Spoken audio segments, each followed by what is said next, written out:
Sister Jayanti, Om Shanti, welcome. Nice to see you again.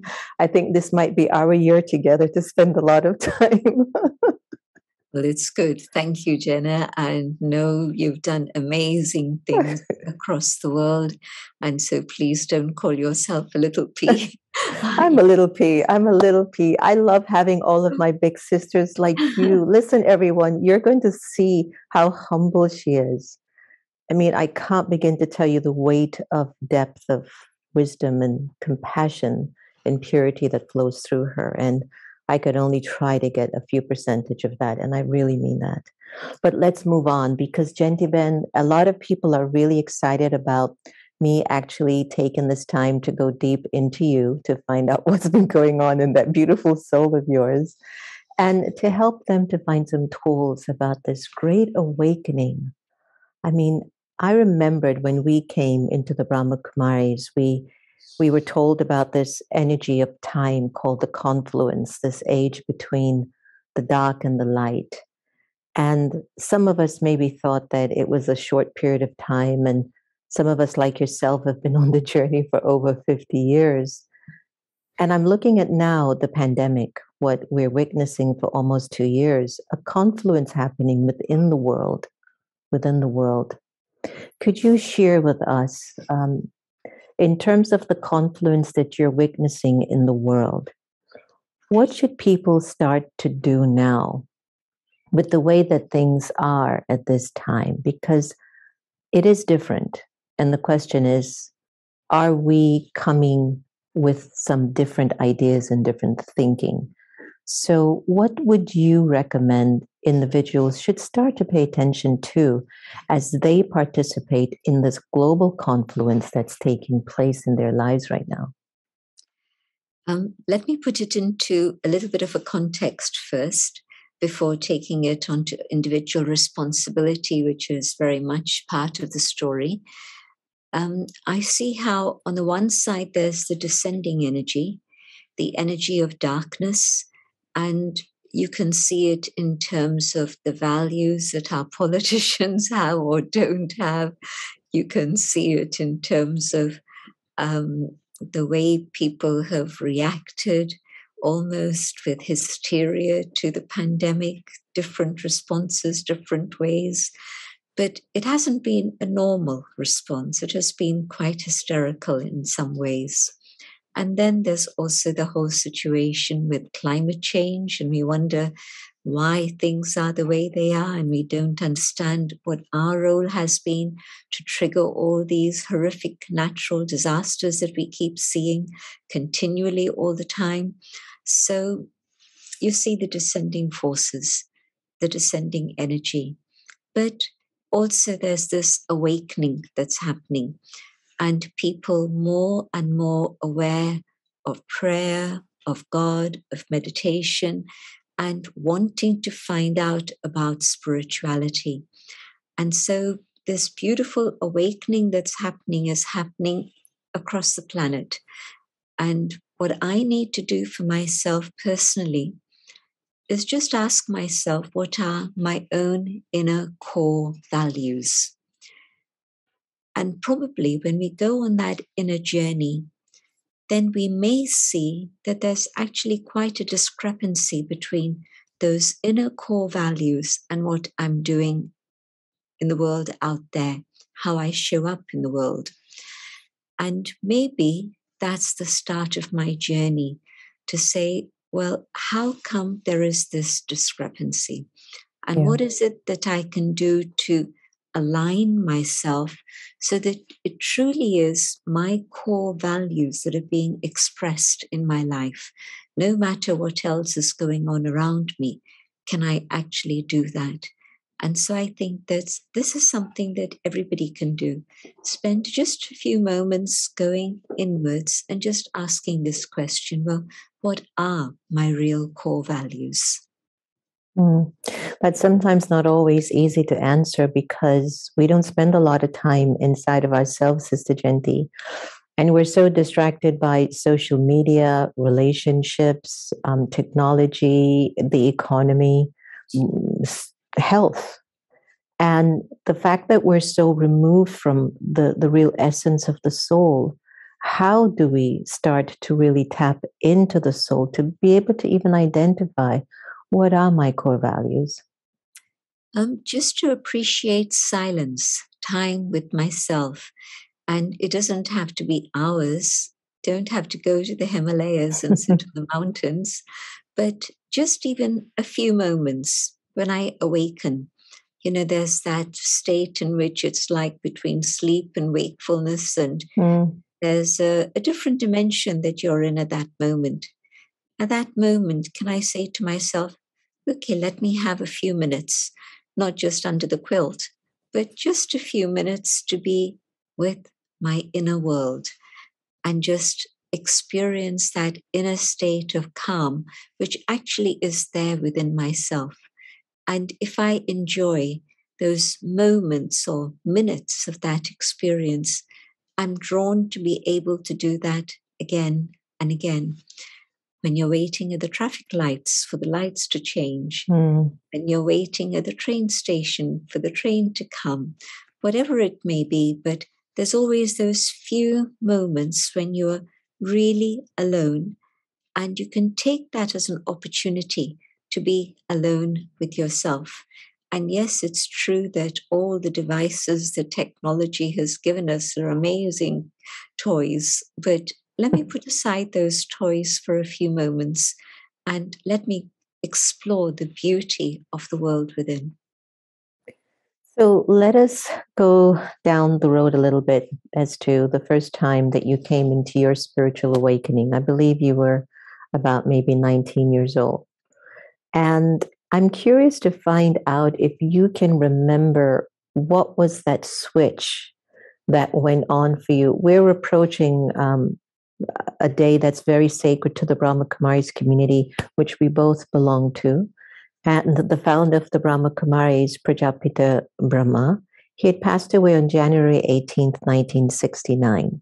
And we're approaching that day where many of us around the world will be, going deep into silence to give our appreciation to how he has opened up our lives and have created the fortune for us to be noble citizens to society. But also the fact that you met him personally. And there must have been something in his presence that just switched you on, because I believe you were going down one of those other paths, and I was just curious to hear what was the switch that happened for you.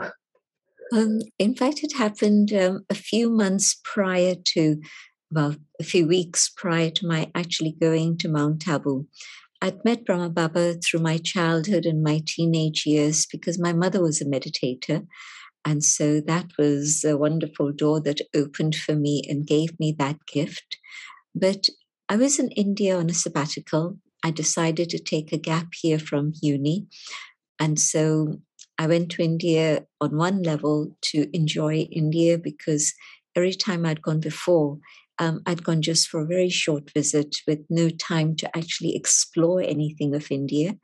And so this time I was going with an open ticket and time enough to wander around and go here and there and see the history, the beauty, the story of India. And while I was in India that time, I think that shift began to happen gradually. But there came a point when I thought, I need to feed my mind. I've been enjoying everything here, but my brain seems a bit vacant. I need to feed it something. And my first thought was, I want to go to the Brahma Kumaris to see what they actually have to say, because I've never listened properly. I know the people, I love them, but I've never listened. So I went knocking on Dadi Janki's door, and one word she said opened something for me. And she said, conscience. She said, everybody's conscience seems to be asleep, and it's time to awaken the conscience. And the reason why the conscience has gone to sleep is because of so many external influences, media and society and education and peer pressure, all sorts of things. And she caught my attention. And I said, well, how do you do that? And she said, through meditation. And I began that same morning to study what is meditation. And so all this was happening. And within 6 weeks, I had the thought, this is the life I want to have. I told Daddy, and she said, well, you have to tell Brahma Baba. So I wrote a letter to him. Next morning, Baba didn't let the grass grow under his feet. Next morning, I got a telegram inviting me to Abu to come with Daddy Janki, who was going to go in early June. And when I was there, then it was a very lovely meeting with Brahma Baba. And he reminded me that he had actually predicted that this is what I would be doing, that I would become a spiritual teacher. And when he'd said that, I hadn't understood Hindi language.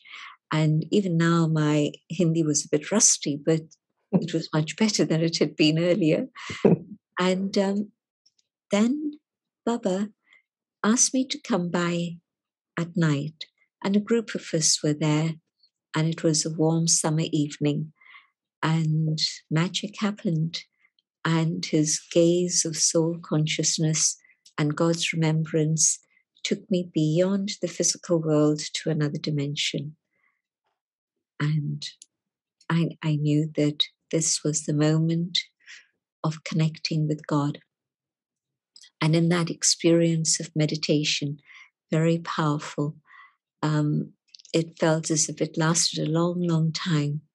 I don't know how much in earth time it was, but it felt infinite.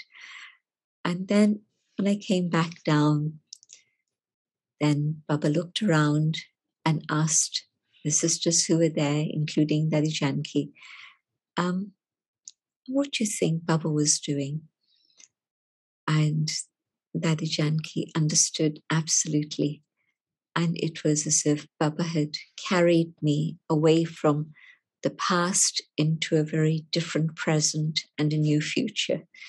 So it was like a death and a rebirth. It was the great awakening of a confluence for you, wasn't it? It was indeed. And yeah. Did you ever imagine that you would have been on the journey of serving humanity while you're transforming yourself for over 50 years? I thought the changes in the world would happen very fast. I had no idea it would take me this long, or that the world was still going to carry on in the way that I see things are happening. I couldn't have predicted all this, no way.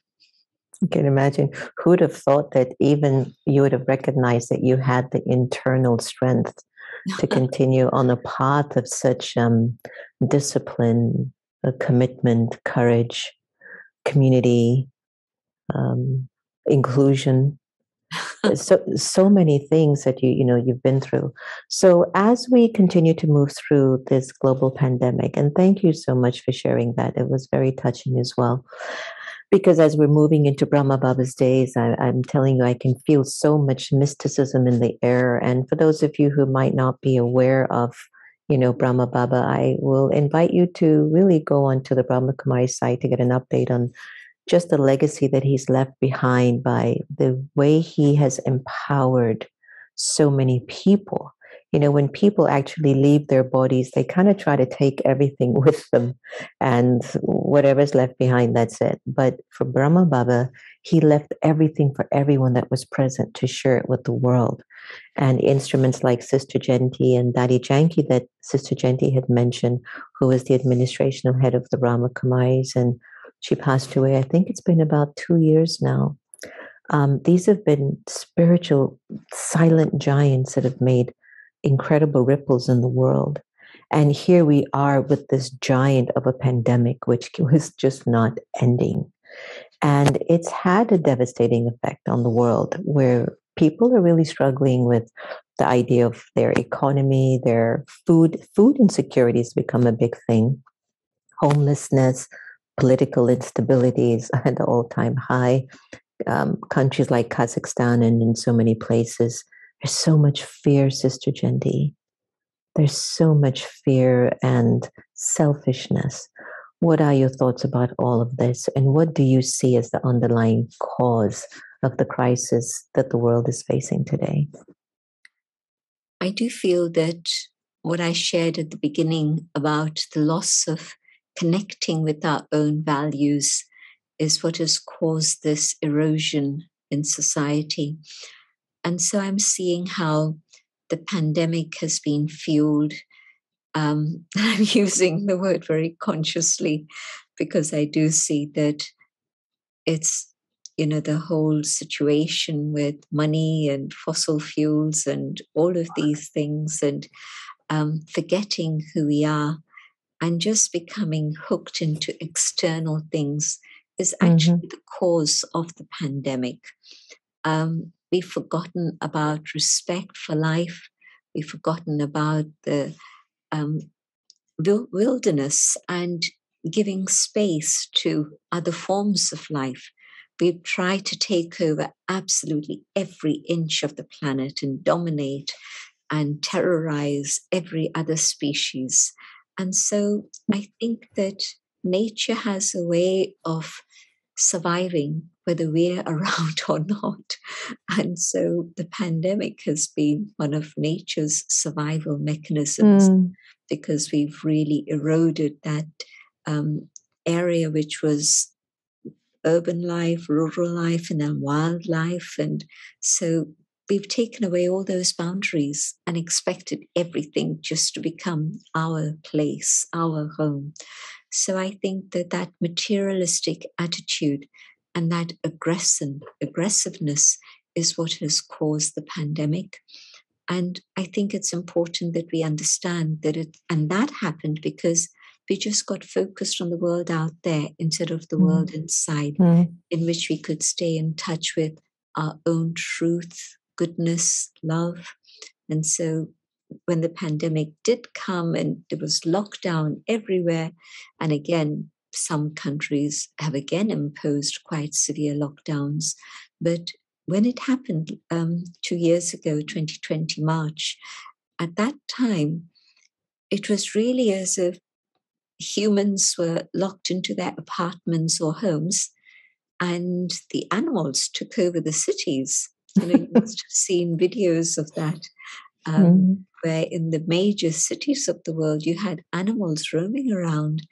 But today, again, with changes that have happened, again, the pandemic just seems to be evolving and new variants keep coming up. We haven't learned the lessons we need to learn. That's pretty clear. And so what's the future? The future is definitely that we have to learn the lesson that we have to have a return to our own inner core values. And the fascinating thing is that our core values are actually the same. You can talk about many different values in many different ways, but if you come down to the essence of all of those values, what you'll find is that the core values are peace, love, truth, purity, and joy. These are the essential qualities that we need to connect with within ourselves. We have those, everyone has those, but we need that attention and awareness to be able to allow what has become deeply hidden to again emerge. And that happens through prayer, contemplation, meditation, that we emerge these qualities and use them in our lives. And when we start using these, then the whole principle of nonviolence, no harm to any other creature, no harm to other human beings, no harm to nature and the environment, when we start actually practicing these things using our inner core values, then I think you'll see that state in which the ascending energy rises very fast. This is why I think that voices like yours and voices like the Brahma Kumaris and some other organizations that are doing really good work in the world by inviting people to turn inwards and check something Daddy Janki told you from the beginning, to be able to check your conscience and see if it's connected to those core values. What you're thinking, saying, and doing, does it connect for the love, the peace, the truth, the joy, and so on. And it seems a lot nowadays, Sister Jayanti, that truth is the name of the game. And, people are struggling, sister, to be truthful, even with their loved ones in their own homes. What is the reason for a soul not having I don't know if it's tenacity or courage or just character of just being truthful first with the self and truthful with God, that they can be truthful with each other? We don't give time to ourselves, as you said in the beginning. We don't make time to spend with the self to be able to really understand what are my motives. Are my motives clean? Or is there something that's selfish and greedy that's in there that's discoloring everything that I'm thinking and doing? So to make time for the self, that's absolutely vital. And maybe the pandemic created spaces of time that maybe otherwise we wouldn't have had. I know it's true for some people, but also I know that some people worked extra hard during the pandemic. Housewives were not just doing the work at home, they were doing the work that they would do in an office or in another establishment. Plus, they had to become home teachers for their kids. So they were actually doing 3 jobs instead of 1. But I'm thinking about how when you make time for yourself, then you begin to see what your motives are. Are they clean? And if not, can I clean them out? Because what is it that I really want? The treasures that I want are actually inside. They're not out there. But if I can tap into those inner treasures, then as I express them outside, I'm able to share them with everyone. So that's gone missing. And if I don't know myself, how am I going to be able to understand who is the divine, the source? God seems to have taken a backseat within our whole situation in the world. But an interesting thing, one of the words that people were Googling and were trying to find out more about was the word God. So, little sign of hope, a little ray of light. But if I don't know myself and I'm not willing to give time to know myself, my consciousness is caught up in mundane things. There's no space for God to be part of my life. But when I clear that space, then I can begin to tune into that awareness and the presence of the divine and start making a connection.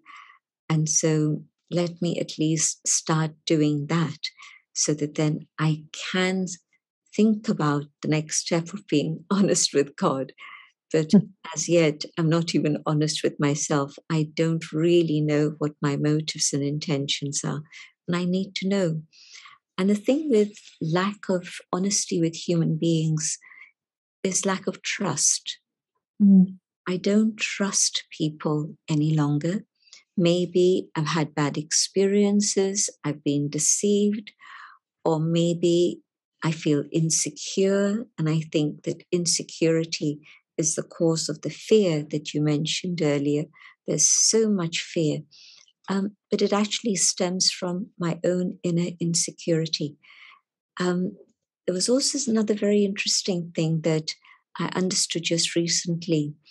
It was an analysis of the social situation that actually then led to the pandemic taking on this very, very fearsome form that it has. And they were talking about the state of social isolation that people were experiencing prior to the pandemic. And it meant that it's not that they were alone, maybe they were alone, but maybe they were even at work with other people, maybe they were at home with other people, but they couldn't trust them, they couldn't come close to them. And so internally, there was an isolation. Secondly, they found no meaning in the work that they were doing. And if you look at the stats, then you'll see that so many people either during or after the pandemic, well, it's still ongoing, but in recent times we heard that so many people have left their jobs. Some couldn't keep their jobs, but many left their jobs because of lack of stimulation or lack of meaning in their job. The third reason, everybody's in a state of anxiety, and maybe there's nothing to be anxious about. And then when the pandemic happened, that became the focal point. It was now easier to name it and say, I'm anxious because of this, whereas before it was amorphous and people were anxious but didn't have a focus for their anxiety. So the pandemic provided a focus. And the third thing that anxiety, yes, I'm to the fourth. Fourth. Yeah. So the fourth thing, stress. Everybody's stressed out, too busy, too many things of distraction. And so when the pandemic came, it was the right moment for everybody to be caught up in that insecurity and fear. But in terms of human relationships, absolute no trust. Trust has broken down. So looking at that as the reality, and perhaps one of the major causes for the fear that's so rampant in 7.5 billion of us across the globe, I want to go back to something you shared about God and how it was one of the most Googled words on Google. When we talk about that energy, and some people tend to don't want to put a word to it, energy, light, universe, it's God, it's Baba, just take it, right? But when we talk about the energy of God, can you share with us the benefits of not only establishing a connection with God, with Allah, Jehovah, Bhagwan, Khuda, the divine, but also establishing a relationship after the connection? Could you take us through the connection and then a few steps that could help us to develop a relationship? Because it's easy to break a connection, but it's not always easy to break a relationship.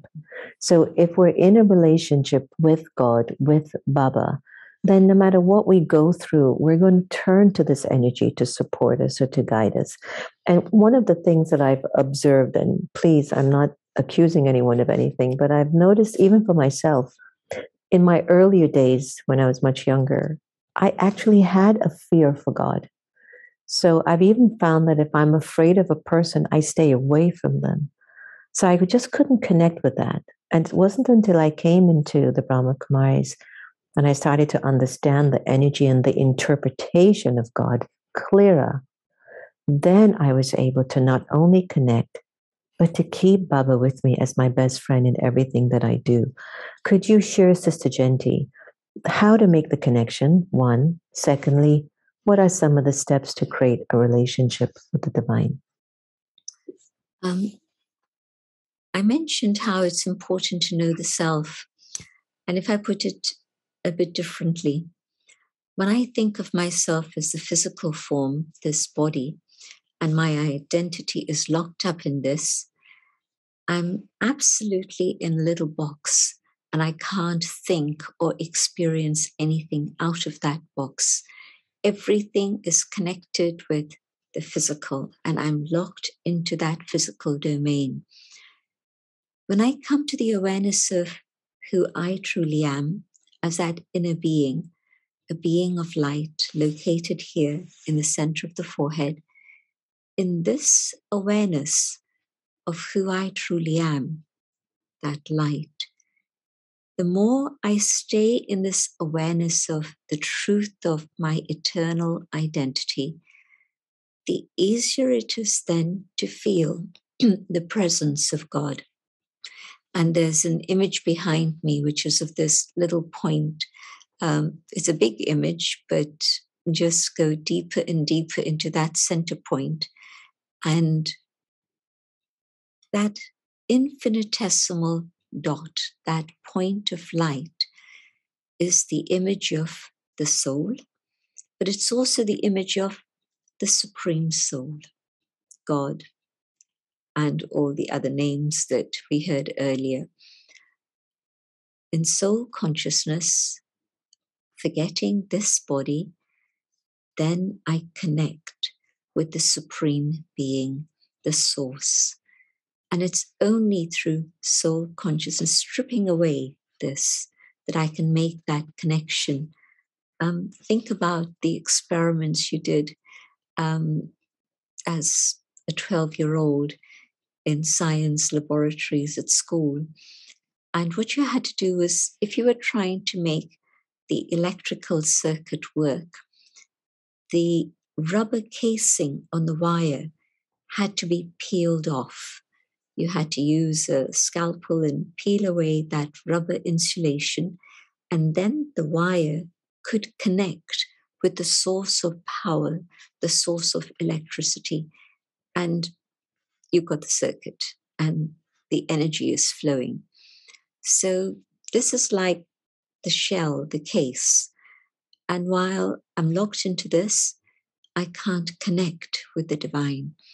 But stepping away from this, coming to the awareness of my spiritual identity, the soul, then I can feel the presence of the divine and make that connection and feel the love and the power and the peace reaching me, coming through to me.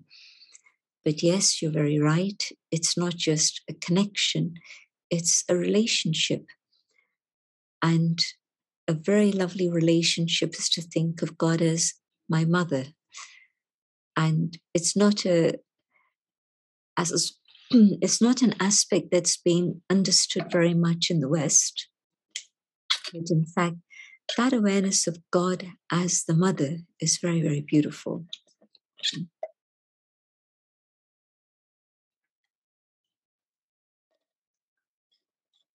It's the experience of unconditional love. And so when I think of my eternal mother, the mother who gave birth to this body is a human being, but the soul is connected with the Supreme, the Divine. And the Supreme Mother absolutely offers unconditional love, non-judgmental love. And it doesn't matter whether I've rejected God or I've searched for God or I haven't searched for God. None of those things matter. The love of the mother is consistent and constant and eternal. And so I begin to experience that love, and the bond is absolutely eternal. And that discovery means that I'm never going to be able to forget this connection. Now it's a relationship with my mother. Another aspect, I think about God as the Father, but not a father who wields a rod. No, that image of God as the one I need to fear is absolutely wrong. It is, as you say, taken so many people far away from the divine. But God is truth. God is love. Love is God. And so God truly is the loving mother, but also the warm, compassionate Father who wants to give me everything that he has and keep nothing for himself. God's love is for the child.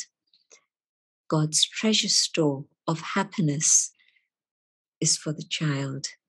God's storehouse of peace is for the child. Everything I want, everything I need is available from this one Supreme Being. And so experimenting with the relationship with parent, the father, is a very beautiful experience again, because the father has property, the father has an inheritance, and he just gives it to the child. But yes, in relationship with my parent, mother, and father, I have to learn about obedience. So there are spiritual laws that my parents teach me. And when I understand those spiritual laws and I begin to follow them, my parents are pleased with me, and everything that I receive from them multiplies, and it comes to me as blessings from them.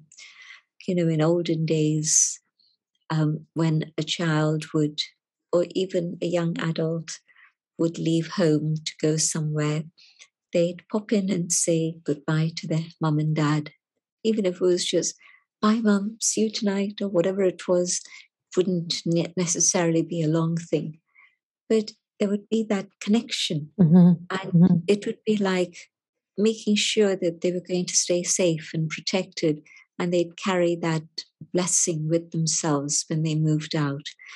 And Yeah. so that connection of love and responsibility, accountability, and being obedient to God is something that brings blessings from God. Yeah. So, yes, there's everything that one needs available from one. Mm-hmm.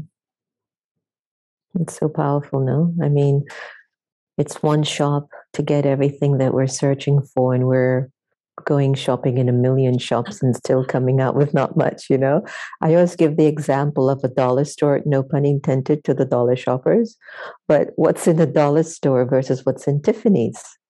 And it's just a whole different idea, different quality of life. And I've often wondered, what is it that pushes us away from the embrace of deepening that intimacy between the soul and the divine? Nowadays, with the synagogues, the churches, and so many religious places closing down, in America, approximately 30 churches close down every month. And that was pre-pandemic, before the pandemic actually took place. And, Sister Jayanti, one of the things that I've loved the most about our spiritual community is that it doesn't squeeze God into a religion. It actually offers God in a way that each person can take as much as they can after they've understood the interpretation of the divine. And as we look at the fact that everyone's on a little bit of sensitivities, I mean, everyone's moving in a very sensitive or delicate manner. Places are closing. The Brahma Kumaris has done tremendously well as a result of the pandemic. And I have heard, and even for ourselves here, things just continued. Things never closed apart from having all the students and family come over in the numbers that we're used to. But it has continued. What do you think is at the basis of the community thriving so much despite what's going on in the world? I'll share a few thoughts. Firstly, I think it's because there's a practical experience being offered. People are very tired of theory. They want to have the practical experience. And so when I first even understood that first lesson of the soul, it was such an amazing experience walking home back to my grandmother's place where I was staying when I was in India that time, in Pune. And I got home, and normally that walk would take 15 minutes or so. And I couldn't remember having walked. I must have passed those various shops and, those tradespeople and everything to get back to my home. But I couldn't remember any of that. It was like I'd been lifted and carried. And it was simply because that concept of soul was absolutely fixed, and I was feeling it. I, the soul, and the shining light. And the shining light was walking and didn't see anything around, and got home and said, well, how did I get here? I must have flown. So experience comes very, very quickly. And this is what gives people faith and confidence that, yes, it's a path worth following, not just the experience of soul, but the experience of God. So that's been a very, very powerful thing, I think, for many people. The second is that you get answers. you're never told, oh, this is too stupid, we're not going to tell you anything. There's always an answer for every single question, because it's not superstition, it's not magic, it's not mystery. It's very, very clear understanding of all the different concepts of spirituality. And so in a world in which people are very reluctant to give you answers and tell you exactly what is what, Brahma Kumaris have very clear answers for everything. So I think that's the second reason. And the third reason, and I don't mind talking about it, sometimes people get a bit shy about talking about money. But let me put it like this. The founder, Brahma Baba, would always say that spirituality is like the light of the sun. It's available for all, and it's available freely for all. And so sharing spiritual knowledge is the same. It is available for all, and it is free for all. And so I think that people also have begun to recognize that if there's a big fat price tag on something which is spiritual, they pause. They ask the question, but how come? And when they come to us, yes, of course, if they want to contribute on a voluntary basis for all our activities, whatever it is they've enjoyed and they want that work to continue, that's their choice. But there's no price tag on anything at all. Everything is offered absolutely free. And it's something that people are curious about at first. And they begin to understand how the law of karma begins to work. That if I've received something that I find useful and valuable, I'm going to want to give something back and contribute, whether it's in cash, in kind, or in service. Some people give their time, their talents, their gifts.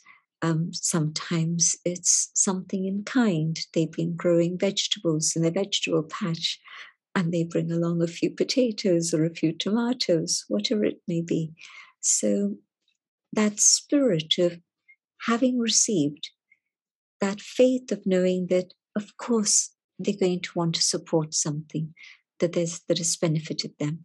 So I think these three factors are the factors that would make people feel that, yes, this is something worth exploring. I was remembering when you were in California a few years ago, and our wonderful brother and close friend, Reverend Dr. Michael Beckwith, you were on his stage at Agape, and I think he had asked you a question about how in the world do you all not charge or ask for money? I don't know if you remember, and you gave such a great answer, because he was saying he just cannot understand how he would be able to run his spiritual community without asking for money. And basically, I think because of the experience that the students and the members attain through the study, it is a natural energy that emerges from a very pure place in the soul. I want to give. I want to help. You know, we've just moved into a new place within 8 months during a pandemic. And I know you say there's not magic going on, but I'll tell you, it was like magic. And the fact that we've moved in and we raised the money that we had gotten for the property, I just turned to Baba, Sister Jayanti, and everyone. And I just said, yes. You know, this is God's love. I mean, this is the purity of our hearts.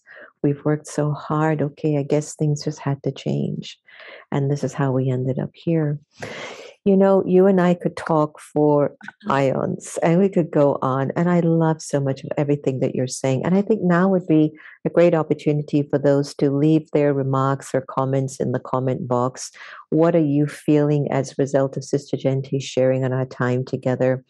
And we are not going to be able to go for any questions at this time, which we apologize for. But please just leave your comment. How are you feeling? What did you get from our time together? Are you excited about the rest of 2022 as a result of starting it off on this kind of note?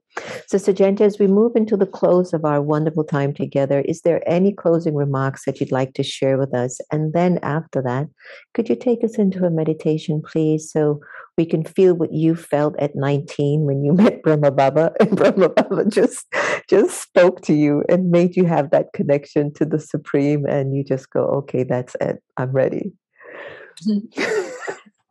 Okay. Your question first. If there's something that I would like to suggest to each one, make time for yourself. Give yourself, it's not the luxury, it's a necessity. It's absolutely a necessity to make time to be able to go into your own inner world and see what's going on. Because when I meet myself, then there's a huge, huge treasure store that opens up. And so I think it would be so valuable to start this new year with this new experience. Give yourself this very special gift of getting to know who you truly are. And yes, let's have a few minutes. Let me go inside and watch my thoughts. And the speed of my thoughts slows down.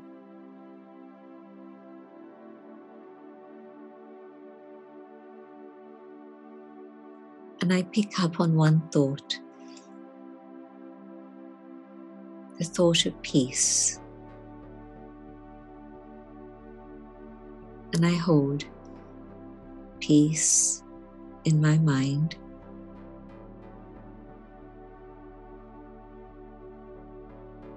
And as I feel peace within my being, I realize this is who I truly am.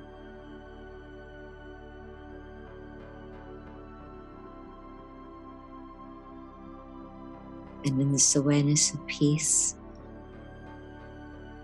and the being of light, the soul, I connect with the Supreme, the Divine.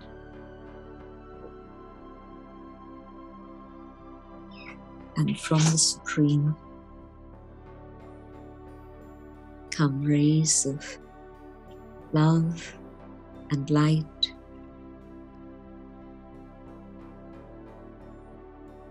And these not only reach me, but they reach out into the world. And others also benefit from these rays.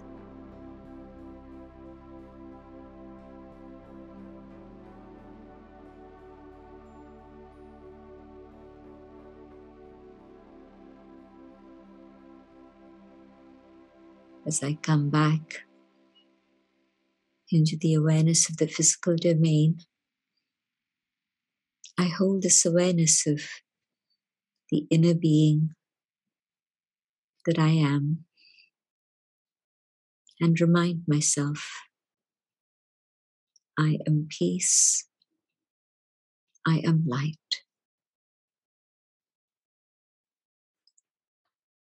Thank you to everyone. Thank you to Jenna. Thank you to Geeta Ben. Thank you to Nilesh Pai for stepping in at the last minute.